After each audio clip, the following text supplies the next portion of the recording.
आज माझे पती मला सोडून बाहेरगावी जात होते आणि त्यामुळे रडून रडून माझी वाईट अवस्था झाली होती. शेवटी आज त्यांचा जाण्याचा दिवस आला होता. मी दरवाजावर उभी होती जेव्हा तो मला सोडून जात होता. जाताना त्यांनी मला एक वेळ पलटून पाहिले होते.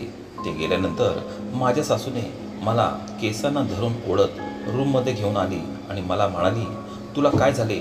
तुझा पती जात असताना अशी का रडत आहेस आणि संपूर्ण घरात अपशकुन पसरवतेस? गप्प राहून इथेच बस, नाहीतर माझ्या मुलाचा प्रवास कसा होईल माहीत नाही. माझ्या सासूने मला ओरडले. त्याच वेळेस मी गप्प राहून तिथेच बसली. संध्याकाळ झाली. जेव्हा मी उठली तेव्हा माझे मन खूप अस्वस्थ झाले होते. माझी सासू मला डोळे फाडून पाहत होती. डोक्यापासून पायापर्यंत ती माझ्याकडे अशा प्रकारे पाहत होती जणू काही तिचे माझ्याकडे काही खास काम आहे. मग मला आपल्या जवळ बोलावून तिने म्हटले की तू लाल साडी का घातली? मी म्हटले, ही तर एका सुहासिनीची निशाणे असते आणि माझे पती तर बाहेरगावी गेले आहेत. तेव्हा तिने म्हटले, आता तू ही साडी काढून टाक आणि काळ्या रंगाची चादर ओढून अंगावर घे. तुझे पती बाहेरगावी आहेत आणि तू कोणासाठी एवढी नटून थटून असतेस? हे चांगले नाही वाटत. सासूचे बोलणे ऐकून तर मी एकदम चकितच झाले, कारण की माझे पती कामासाठी बाहेर गेले होते. मी विधवा तर झाले नव्हते ना, परंतु सासूच्या जिद्दीपुढे मला त्यांचे बोलणे ऐकून घ्यावे लागले. त्याच वेळेस मी माझ्या रूममध्ये गेले आणि मी आपल्या कपाटातून एका काळ्या रंगाची चादर काढून अंगावर ओढून घेतली. तसं पाहायला गेले तर मला तो रंग बिलकुल पसंत नव्हता. फक्त पतीच्या जिद्दीमुळे कधी कधी घालत होती, पण आपल्या सासूच्या बोलण्यावरून तो कायमचाच मला घालावा लागणार होता. ती चादर ओढून मी खूपच उदास झाले होते आणि आपल्या खोलीमध्ये जाऊन झोपलीच होती की माझ्या सासूने मला हाक मारली. मी तर माझ्या दुःखामध्येच विसरून गेली होती की संपूर्ण घराची जबाबदारी माझ्यावरच आहे. सर्व कामे मलाच करावी लागणार होती. दुसऱ्या दिवशी रात्रपर्यंत मी खूपच थकली होती. मी आपल्या मनात विचार केला होता की मी आता येथे राहणार नाही. माझे पतीच इथे नाही आहेत तर माझे सासरी काय काम आहे? मी रात्रभर याचाच विचार करत होती आणि जेव्हा सकाळी उठली तेव्हा मी आपले डोके पकडले. माझी सासू मला विचारू लागली की तुला काय झालं? मी म्हटलं की माझे डोके दुखत आहे आणि मला तापसुद्धा आहे. मी खूप घाबरून गेले होते. मला माझ्या माहेरी जायचे होते. तसे तर हा एक बहाणाच होता ज्यामुळे मला माझ्या सासूपासून सुटका मिळावी आणि त्यामुळे मला सहज माहेरी जाता येईल. परंतु माझ्या सासूला तर कुठल्याच गोष्टीची चिंता नव्हती. तिने म्हटले की थोडासा ताप आहे, संध्याकाळपर्यंत उतरून जाईल आणि जर नाहीच उतरला तर मी तुला डॉक्टरांकडे घेऊन जाईल, असे बोलून माझ्या सासूने मला शांत केले. पण मी त्यांना म्हटले की मला माहेरी जायचे आहे. मला माझ्या आईला भेटायचे आहे. त्यांना भेटून माझ्या मनावरील थोडेसे ओझे कमी होऊन जाईल. तिने हसून म्हटले की तुझ्या मनामध्ये असे कुठले ओझे आहे जे तुला हलके करायचे आहे? तिने माझी खिल्ली उडवली. आम्ही सुद्धा एक वर्षापर्यंत आपल्या पतीपासून दूर राहत होतो. असं वाटत होतं की ती माझ्याकडून त्यांच्यावर झालेल्या गोष्टींचा जणू बदला घेत होती. मला खूप टेन्शन आलं होतं. तेव्हा तिने माझ्या खांद्यावर हात ठेवला आणि मला म्हणाली की इथे पलंगावर येऊन बस आणि म्हटले की इथून उठू नकोस जोपर्यंत मी परत येत नाही. मी तिथेच बसून राहिली. माझी सासू रूममध्ये एक लाल रंगाची बॉटल घेऊन आली आणि मला सांगू लागली की पाय वर करून व्यवस्थित बस. मला कळत नव्हते की ती आता माझ्यासोबत काय करणार होती. माझ्या सासूने त्या लाल रंगाच्या बॉटलमधून थोडेसे तेल आपल्या हातावर लावला आणि ती माझ्या डोक्यावर लावू लागली. ते तेल खूप विचित्र होते आणि मला त्या तेलामुळे जळजळ होत होती. असे वाटत होते की कोणीतरी माझ्या केसांमध्ये जणू ॲसिड ओतले आहे. माझ्या सासूने माझे डोके दाबायला सुरुवात केली आणि सोबतच डोक्याचे मसाजसुद्धा करू लागली आणि म्हटले की आता तुला या तेलाने खूप आराम मिळेल. हे असं तेल आहे ज्यामुळे 10-8 दिवसातच तुझी तब्येत ठीक होईल. हे तेल आमच्या घरात पूर्वी वापरले जात होते. उलट माझी सासूसुद्धा हेच तेल लावायची. आता मी तिथेच बसून राहिली. मी डोके दुखण्याचा तर बहाणा केलाच होता, परंतु आता मी पूर्णपणे फसली होती. या कडू तेलाची मालिश करून घेणे मला खूप महागात पडले होते. अर्ध्या तासानंतर माझ्या सासूने एक नरम कपड्याने माझे केस बांधले. तेव्हाच कोणीतरी दरवाजा ठोकला. मी दरवाजा उघडला तर समोर एक बाई उभी होती. ती माझ्या सासूला रोजच भेटायला यायची. तिला पाहताच माझी सासू खूप खुश झाली आणि म्हणाली, "ये शांतताई, मी तुझीच वाट पाहत होती. बघ, माझ्या सुनेच्या डोक्यात एवढ्या वेदना होत होत्या. मी तिला डोक्याला मालिश केल्यानंतर ती एकदम ठीक झाली." माझी सासू तिला ही गोष्ट खूप आनंदाने सांगत होती. मी माझ्या रूममध्ये निघून गेली. थोड्या वेळानंतर त्यांच्यासाठी चहा बनवून घेऊन आली. मला कसं तरीच होत होतं. चहा पितानासुद्धा मला उलटीसारखं होत होतं. त्याच वेळेस मी माझ्या रूममध्ये जाऊन झोपली. मला लवकरच झोप आली. रात्री 8 वाजता मला जाग आली. तेव्हा मी पाहिले की माझ्या सासूने जेवण बनवून तयार ठेवले होते. मला प्रेमाने बोलावले आणि म्हटले की येऊन जेव. मी जेवले, परंतु माझ्या तोंडाची चव पूर्णपणे बदलली होती. त्या तेलाने माझी तब्येत अजूनच खराब झाली होती. मी जेवण जेवले. मला आश्चर्य या गोष्टीचे वाटले जेव्हा माझ्या सासूने मला म्हटले की तू जाऊन आपल्या रूममध्ये झोप. असे रोज होत नव्हते, कारण की जेवण जेवल्यानंतर ती मला आपले पाय दाबायला सांगायची किंवा भांडी घासायला सांगत होती. परंतु आज माझी सासू माझ्यावर काही जास्तच मेहरबान झाली होती, ज्यामुळे मला खूप विचित्र वाटत होतं. मी आपल्या रूममध्ये जाऊन झोपली. मला खूप गाढ झोप लागली, जसे काही कोणीतरी मला मादक पेय दिलं होतं. सकाळपर्यंत मी झोपली होती. मला काही शुद्ध नव्हती. सकाळी जेव्हा मी उठली, माझे डोके खूप भारी झाले होते आणि मला चालायला सुद्धा येत नव्हते. मी आपल्या सासूला म्हटले, "आई, जे तेल तुम्ही माझी तब्येत ठीक होण्यासाठी लावले होते, पण त्यामुळे मला असे वाटत आहे की माझी तब्येत अजूनच खराब झाली आहे. आता तर मला चालतासुद्धा येत नाही. मला खूप बेचैन वाटत आहे." तेव्हा माझी सासू मला हसून म्हणाली, "अगं सूनबाई, 8-10 दिवसानंतर या तेलाचा परिणाम होईल. आता तर तुझी तब्येत खराब आहे. सुरुवातीला या तेलाने असंच वाटतं."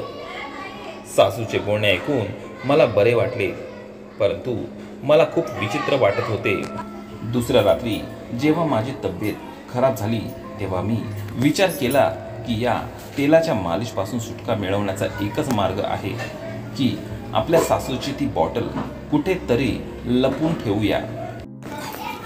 मी असेच केले. दुपारी जेव्हा ती शेजारी गेली, तेव्हा मी तिच्या रूममध्ये गेली आणि तिच्या कपाटातून बॉटल काढून कपाटाच्या मागे लपवली. मी विचार केला, जर माझ्या सासूने विचारलेच तर त्यांना सांगेल की मला या तेलाने खूप त्रास होतो. त्यामुळे मी त्या तेलाला लपून ठेवणेच उत्तम वाटले. सासू जेव्हा घरात परत आली, तेव्हा तिने तेलाची बॉटल शोधायला सुरुवात केली आणि म्हणाली की मला तुझ्या केसांची डोक्याची मालिश करायची आहे. तेलाची बॉटल माहीत नाही कुठे हरवली. मी सुद्धा त्यांच्यासमोर असे दाखवत होते की जणू मला माहीतच नाही. त्यानंतर सासूने एवढा आरडाओरडा केला की घर डोक्यावर घेतले. मला त्यांची ही गोष्ट खूप विचित्र वाटली. त्यांना माझ्या डोकेदुखीपासून एवढा का त्रास होत होता? ती मला रोजच डोक्याला तेल लावण्याचा प्रयत्न करत होती, कारण की माझ्या सासूची वागणूक माझ्याबरोबर काही चांगली वाटत नव्हती. मी विचारसुद्धा करू शकत नव्हती की तिला माझी एवढी काळजी कशी होती. मी आधी तर विचार केला होता की कपाटाच्या मागील लपवलेली बॉटल तिच्या हातात देऊ, परंतु आता जेव्हा मी तिला तेलाची बाटली हरवल्यामुळे एवढ्या टेन्शनमध्ये पाहिले तर माझा निर्णय मी बदलला. कारण की मला तिच्यावर शंका होती आणि ते तेल लावल्यानंतर मला पूर्ण रात्र झोप यायची. सकाळी उठायचे तेव्हा माझी तब्येत अजूनच खराब व्हायची आणि अशा इलाजाची मला काहीच गरज नव्हती ज्याने माझी तब्येत अजूनच खराब होईल. त्या रात्री जेव्हा मी आपल्या रूममध्ये झोपायला गेले तेव्हा माझ्या सासूने माझ्या रूमचा दरवाजा बाहेरून बंद केला होता. मला असे वाटत होते की त्यांनी बाहेरून टाळा लावला आहे. हे पाहून मला खूप आश्चर्य वाटले. आज मला झोपसुद्धा येत नव्हती. थोड्या वेळानंतर मला बाहेर काही लोकांचे आवाज येऊ लागले आणि ते लोक हळूहळू आवाजात काहीतरी बोलत होते. मी माझ्या रूममधील पंखा बंद केला आणि दरवाजाजवळ जाऊन त्या आवाजांचा ऐकण्याचा प्रयत्न करू लागली. मला काहीतरी खेचण्याचा आवाज येऊ लागला. 2-4 माणसे एकत्र उभे होते. माझी सासू माहीत नाही त्यांच्यासोबत काय बोलत होती. पूर्ण रूममध्ये अंधार होता. माझ्या रूमची लाईटसुद्धा बंद होती. मी पाहिले 2 माणसे आमच्या घरातून लपून बाहेर जात होते. आधी मी विचार केला होता की माझ्या सासूची कोणीतरी नातेवाईक असतील, परंतु नंतर मी विचार केला जर कोणी नातेवाईक असते तर असे लपून छपून भेटायला आले नसते. दिवसा आले असते, रात्री का आले? आता तर मला माझ्या सासूवर पूर्ण शंका येऊ लागली होती. सकाळी जेव्हा मी उठली तेव्हा मला खूप फ्रेश वाटू लागले होते. माझी तब्येत बरी वाटत होती. जेव्हा मी रूममध्ये बाहेर आली तेव्हा माझ्या सासूने माझ्याकडे पाहिले आणि तिने म्हटले की रात्री चांगली झोप आली होती का? मी म्हटले की मी झोपली होती. तेव्हा तिने म्हटले की मला माहीत आहे की तुझी तब्येत अजूनसुद्धा खराब आहे. आजच तुला शांताबाई जवळ घेऊन जाते. तुला तर माहीतच आहे की ती किती हुशार आहे. तिच्याकडून खूप बायका औषधे घेतात. कुठलाही आजार असो ती प्रत्येक आजारावर दवा देते. माझ्या सासूने मला समजवले, परंतु मला माहीत होते की शांताबाई ही एक नालायक बाई होती आणि मला त्या बाईजवळ जाण्यात काहीच इंटरेस्ट नव्हता. मी आपल्या सासूबाईंना म्हटले की आई, मी आता पूर्णपणे ठीक आहे. मला तिथे जाण्याची काहीच गरज नाही आणि ते कडू तेल आणण्याची काहीच गरज नाही. मी तोंड वाकडे करून म्हटले तेव्हा तिने म्हटले की तुला काय माहीत आहे की तुझी तब्येत ठीक आहे की नाही? आजच मी तुला तिच्याकडे घेऊन जाते. तुझा इलाज करते. तू काळजी करू नकोस. तू संध्याकाळी तयार राहा. सासूचे बोलणे ऐकून मी माझे डोके पकडून बसली आणि म्हटले की मला काहीच करायचं नाही. मी पूर्णपणे ठीक आहे. तुम्ही माझा विचार सोडून द्या. मला त्यांच्यावर खूप राग येत होता. तेव्हा ती मला बोलू लागली की माझ्यासमोर जास्त तोंड चालवायची गरज नाही, नाहीतर तुझी कंप्लेंट तुझ्या नवऱ्याला करेल. तू माझी कुठलीच गोष्ट ऐकत नाहीस असे सांगेन. माझी हीच कमजोरी होती, त्याचा ती फायदा घेत होती. आता संध्याकाळी मी तयार झाली आणि माझी सासूबाईसुद्धा मला घेऊन जाण्यासाठी तयार झाली होती आणि आम्ही शांताबाईच्या घरी पोचलो. शांताबाई खूपच प्रसिद्ध होती, पण मला तर त्यांच्या कुठल्याच औषधांवर विश्वास नव्हता. ती खूप विचित्र हालचाली करत होती. सासूने तिला माझ्या तब्येतीबद्दल सांगितले आणि तिला म्हटले की तू मला तेच तेल दे जे तू मागच्या वेळेस मला दिले होते. सासूचे बोलणे ऐकले आणि तिने एका मुलीला आवाज दिला आणि तिला बाटली घेऊन येण्यासाठी इशारा केला. ती मुलगी तेल घेऊन आली आणि माझ्या सासूच्या हातात दिली. माझ्या सासूने ती बॉटल घेतली आणि घेऊन घरी आली. ती बॉटल घरी आणल्यानंतर माझी सासूबाई खूप खुश होती. असे वाटत होते जसे काही त्यांना काहीतरी खजिना मिळाला आहे. मला हे सर्व पाहून खूपच वाईट वाटत होते, परंतु मी पण पक्का विचार केला होता की काहीही होऊ दे, मी सासूने आणलेले तेल माझ्या डोक्यावर अजिबात लावून घेणार नाही. माझ्या डोक्यात एक कल्पना आली आणि मी तेच केले. मी ती तेलाची बॉटल घेतली आणि त्याच्यामध्ये राईचे तेल टाकले आणि त्यामध्ये लाल रंगसुद्धा मिक्स केले आणि जे तेल माझी सासूबाई घेऊन आली होती मी ते बाहेर फेकून दिले. माझ्या सासूबाईंना या गोष्टीची जरासुद्धा कल्पना नव्हती की मी ती बॉटल अदलाबदल केली होती. रात्री रोजच्या प्रमाणे माझ्या सासूने मला तिच्या जवळ बोलावले आणि माझ्या डोक्याची मालिश करायला लागली. जेव्हा मालिश चांगल्या प्रकारे झाली तेव्हा मला तिने म्हटले, तुझ्या रूममध्ये जाऊन झोप, 8 दिवसानंतर तुझी तब्येत ठीक होऊन जाईल. पण मला काहीच आजार नव्हता. मी माझ्या रूममध्ये निघून गेली पण मला झोप येत नव्हती. माझी तब्येत तर पूर्णपणे ठीक होती. मला थकल्यासारखे काहीच वाटत नव्हते. मी माझ्या बेडवर जाऊन झोपली. थोड्या वेळानंतर मला तोच आवाज ऐकू येऊ लागला. आज माझ्या रूमचा दरवाजा आतून बंद होता, कारण की माझ्या सासूला असे वाटत होते की मी झोपली आहे, म्हणून त्यांनी माझ्या रूमचा दरवाजा बाहेरून बंद केला नव्हता. मला बाहेरून आवाज येत होता. पाहिले तर ते आवाज माझ्या सासूच्या रूममधून येत होते. मी माझ्या सासूच्या रूमजवळ गेली तेव्हा मी खूप आश्चर्यचकित झाले, कारण की 3 मुले माझ्या सासूच्या रूममध्ये बसले होते आणि ते त्यांना माझ्या हुंड्यात मिळालेले सामान त्यांना देत होती. मुलांनी आपला चेहरा कापडाने झाकले होते. तेव्हाच मला काहीतरी समजले की हे माझे हुंड्याचे सामान आहे.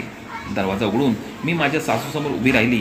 मी त्यांना म्हटले की आई, हे कोण लोक आहेत आणि तुम्ही हुंड्यात मिळालेली भांडी त्यांना का देत आहात? मला पाहून माझ्या सासूच्या चेहऱ्याचा रंगच उडाला आणि तिने म्हटले की तू इथे कशी आलीस? मी तुला म्हटले होते की आपल्या रूममध्ये जाऊन झोप. आपली चुकी लपवण्यासाठी ती मला उलटं बोलत होती. मी त्यांना म्हटले की आई, मी झोपू शकत नाही. मी तुम्हाला विचारले आहे की त्या प्रश्नाचे मला आधी उत्तर द्या.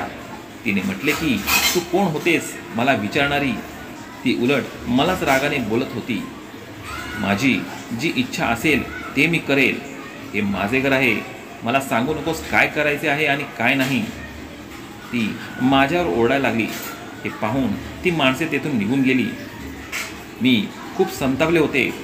आमच्यात खूप बाचाबाची चालू असताना ती म्हणायला लागली की तुला मिळालेल्या हुंड्याचे सामान मी माझ्या मुलीच्या घरी पाठवत होती. तिच्या घरी पाहुणे आले आहेत. थोड्या दिवसांचीच गोष्ट आहे. सामान पुन्हा परत येईल. तू तर आपल्या हुंड्यांच्या सामानांना हातसुद्धा लावायला देत नाहीस, म्हणून मी तू झोपल्यानंतर हे काम करते. सासूचे बोलणे ऐकून मला खूप राग आला.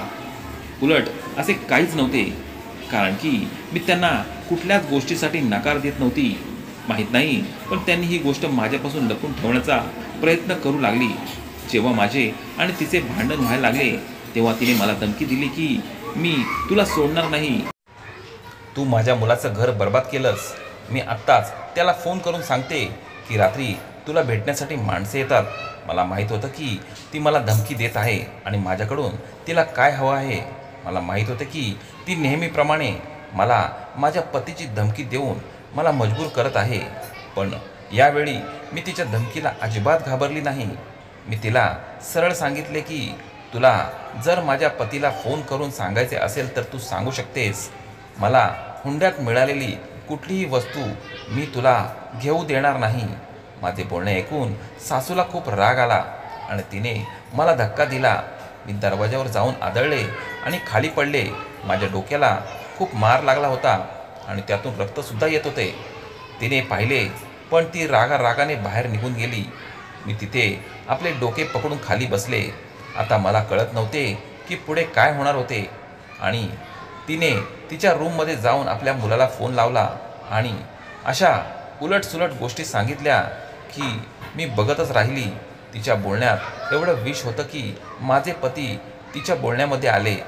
मला माझ्या पतीशी बोलायचं होतं पण तिने मला बोलायला दिले नाही. मला असे वाटत होते की आपल्या सासूला इथेच मारून टाकू, पण त्यावेळी मी काहीच करू शकले नाही. त्यानंतर मी माझ्या फोनवरून पतीला फोन लावला तेव्हा त्यांनी माझं काहीच ऐकलं नाही आणि उलट मलाच उलटसुलट बोलू लागले. त्यांनी मला म्हटले की मी बाहेरगावी गेल्यानंतर तू खूप बिघडलीस. माझ्या मागून तू काय काय नीच कृत्य करतेस. त्याचं बोलणं ऐकून मला खूप वाईट वाटले. मी जोरात रडू लागले. मला असं वाटत होतं की एकदा तरी ते माझे पूर्ण बोलणं ऐकून घेतील, पण त्यांनी माझं काहीच ऐकलं नाही आणि मला सोडचिठ्ठी दिली. मी रडत रडत माझ्या माहेरी गेली. मी माझ्या माहेरी माझी सर्व हकीकत त्यांना सांगून टाकली. तेव्हा त्यांनासुद्धा खूप वाईट वाटले. मग त्यांनी मला एका चांगल्या मुलासोबत माझे लग्न लावून दिले. मी सुद्धा काहीच न बोलता होकार दिला. माझे लग्न अगदी साध्या पद्धतीने झाले आणि तो मुलगासुद्धा खूपच चांगला होता आणि माझी काळजीसुद्धा घेत होता आणि मी सुखाने माझा संसार सुरू केला. एके दिवशी त्या एरियात राहणारी माझी एक मैत्रीण मला मिळाली. तिला मी माझ्या पहिल्या पतीबद्दल विचारले तेव्हा तिने मला सांगितले की तुला सोडचिठ्ठी दिल्यानंतर तिने आपल्या मुलाचं दुसरं लग्न लावून दिले. पण ती मुलगी खूपच श्रीमंत घरातली होती आणि शिकलेली सुद्धा होती. तिने घरात येताच आपल्या सासूची कुठलीच गोष्ट ऐकून घेतली नाही आणि तिला चांगलाच धडा शिकवला आणि आपल्या पतीसमोर अशा गोष्टी सांगायची की म्हातारी काहीच करू शकत नव्हती. साहजिकच ती मुलगी खूप श्रीमंत घराण्यातली होती आणि त्यामुळे तिचा त्या घरावर रुबाब चालत होता. सासूसुद्धा तिला घाबरून राहत होती. तुझी सासू तर तुझ्यावर एवढा अत्याचार करायची, पण तिने आपल्या दुसऱ्या सुनेला सुद्धा तेच करण्याचा प्रयत्न केला होता. परंतु तिने रंगेहात तिला पकडले, कारण की तुझ्या सासूला चोरी करण्याची सवय होती. माहीत नाही तिला ही सवय कशी लागली होती. जरी परमेश्वराने तिला सर्व काही दिले होते तरी तिला चोरी करण्याची घाणेरडी सवय होती. आपल्या मुलीला सुनांच्या वस्तू द्यायला तिला फार आवडत होते. आपल्या मोठ्या मुलाच्या सुनेसोबत सुद्धा तिने असेच केले होते. आता नवीन सुनेने तर तिचे एवढे हाल केले आहेत की तिला कधी जेवण देते तर कधी जेवण देतच नाही. बरं झाले, तिला तिच्या करणीची सजा मिळायलाच हवी होती. तिने तुझे पण अशीच हालत केली होती आणि या अगोदर मोठ्या मुलाच्या पत्नीसुद्धा अशीच हालत केली होती. पण मला हे ऐकून खूप वाईट वाटले, कारण की कोणाला त्रास देऊन कधी आनंदी नाही राहिले पाहिजे. खरं तर हेच आहे की प्रत्येकाला आपल्या वाईट कर्माची सजा या जगात मिळतेच. देव प्रत्येकाला त्याच्या करणीची सजा जरूर देतो. मित्रांनो, तुम्हाला ही कथा कशी वाटली मला कमेंट करून जरूर सांगा. व्हिडिओ आवडल्यास व्हिडिओला लाईक, शेअर तसेच चॅनलला सबस्क्राईब नक्की करा. धन्यवाद.